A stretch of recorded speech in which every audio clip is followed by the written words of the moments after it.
जय श्री राम। मित्रों, एक बार महाराज शांतनु भ्रमण के लिए गंगा नदी के तट पर जाते हैं। वहां पर देवी गंगा साकार रूप में राजा शांतनु के सामने आ जाती हैं और एक दूसरे को देखकर दोनों आकर्षित हो जाते हैं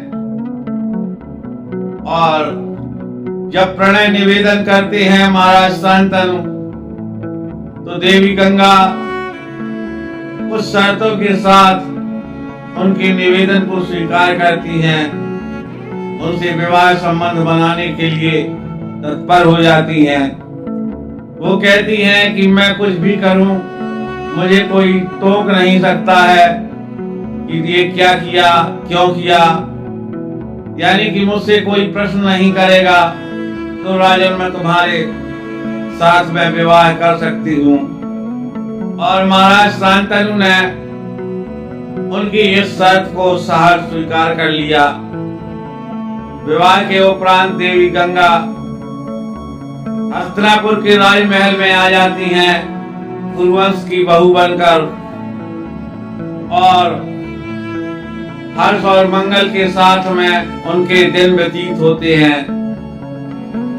और जब वो पहली बार गर्भवती होती हैं तो महल में बड़ा दिव्य आनंद छा जाता है और समयानुसार जब उनके एक सुंदर पुत्र होता है तो वो बिना कुछ कहे चुपचाप ले जाकर उसे अपने ही जल यानी गंगा नदी में पुत्र को प्रवाहित कर देती हैं।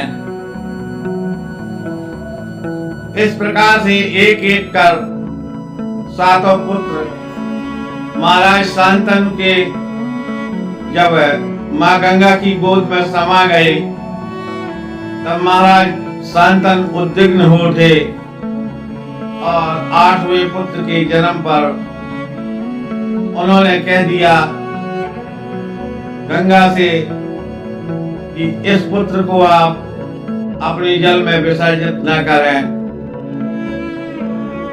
तो देवी गंगा अपनी शर्त के अनुसार वहां से जाने का निश्चय कर लेती हैं और अपनी ही लहरों में विलीन हो जाती हैं अपने पुत्र के साथ और उनसे कहकर जाती हैं कि जब आपका ये पुत्र 16 वर्ष का हो जाएगा तब मैं आपको सौंप दूंगी, तब तक इसका लालन पालन मैं अपने समीप ही करूंगी।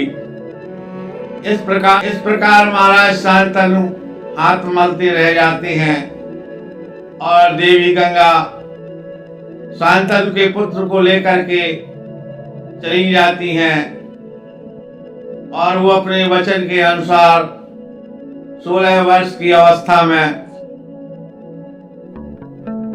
उस राजकुमार को लेकर के आती हैं। महाराज शांतनु उसे पाकर बहुत प्रफुल्लित हो जाते हैं। राजकुमार बहुत ही वीर, सुयोग्य, सुंदर, सर्वगुण संपन्न थे। महाराज अत्यधिक प्रसन्न होते हैं, देवी गंगा से रुकने का आग्रह करते हैं। तब वो कहती हैं नहीं, मैं जो है अब आपके पास नहीं रुक सकती हूँ। तब महाराज शांतनु कहते हैं कि देवी आपने एक एक कर अपने सातों पुत्रों को अपने ही जल में प्रवाहित कर उनका प्राणांत कर दिया, ऐसा क्यों किया, इसका उत्तर मुझको देती जाए। तब देवी गंगा बताती हैं कि ये 8 वसु थे जो कि महात्मा वशिष्ठ के श्राप के कारण मनुष्य जन्म लेने के लिए बाध्य थे और उसका विकल्प मैंने यही निकाला कि इनका जन्म हो और मृत्यु हो।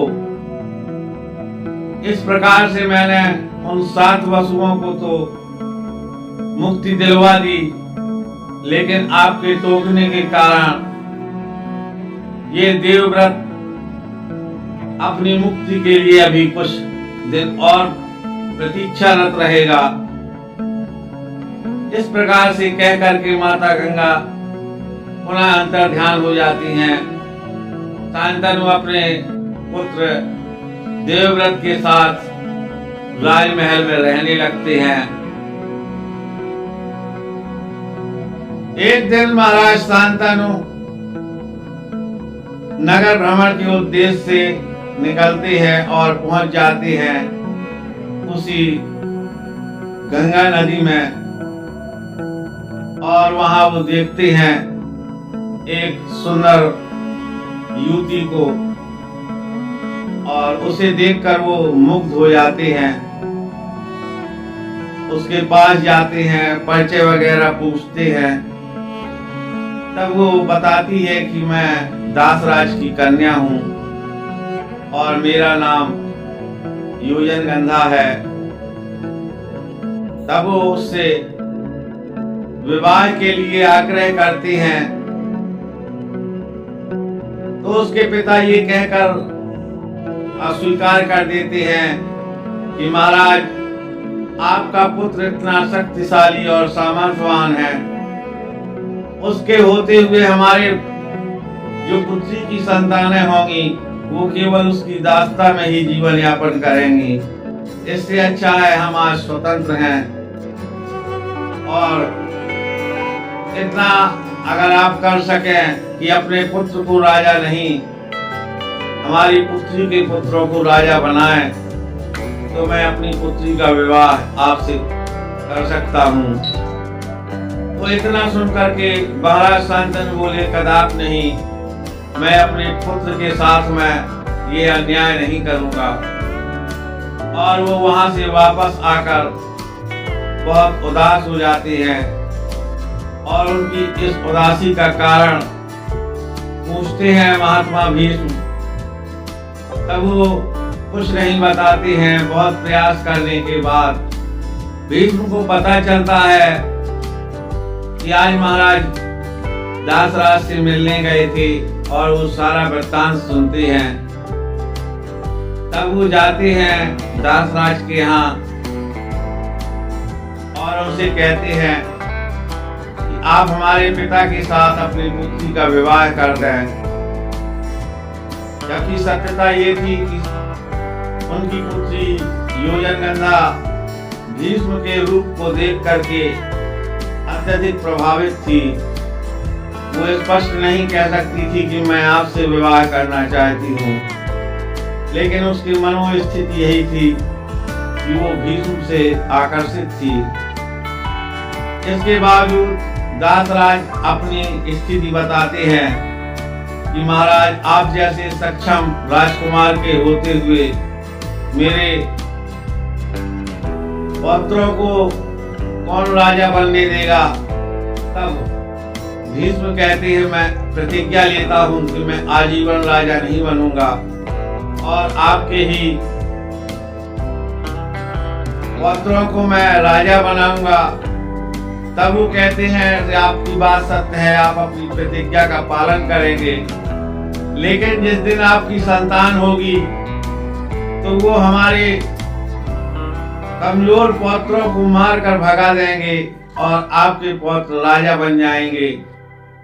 तब महात्मा भीष्म कहते हैं कि मैं अगर सत्य प्रतिज्ञ हूं तो मैं आज इस पृथ्वी, आकाश और पाताल की सौगंध खाकर कहता हूं कि मैं आजीवन ब्रह्मचर्य का पालन करूंगा। तब सारे देवताओं ने पुष्प वर्षा की और भीष्म भीष्म कह करके उन्होंने आकाशवाणी के द्वारा उनको संबोधन दिया। और इधर महाराज शांतनु को सूचना मिलती है कि हमारा पुत्र दासराज से मिलने गया है।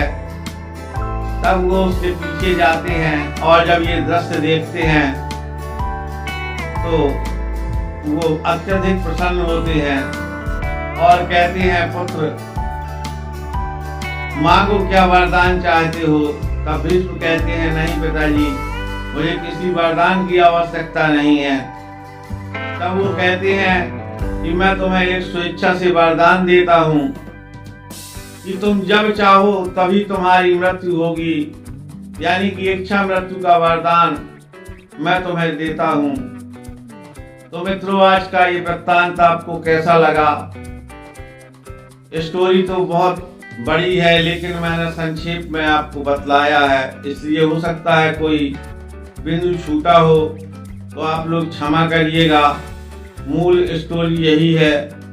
अपने कमेंट्स के द्वारा बताइएगा। अगर आप मेरे चैनल पर नए हैं तो प्लीज़ चैनल को सब्सक्राइब जरूर कर लें, वीडियो को लाइक करें। जय सिया राम।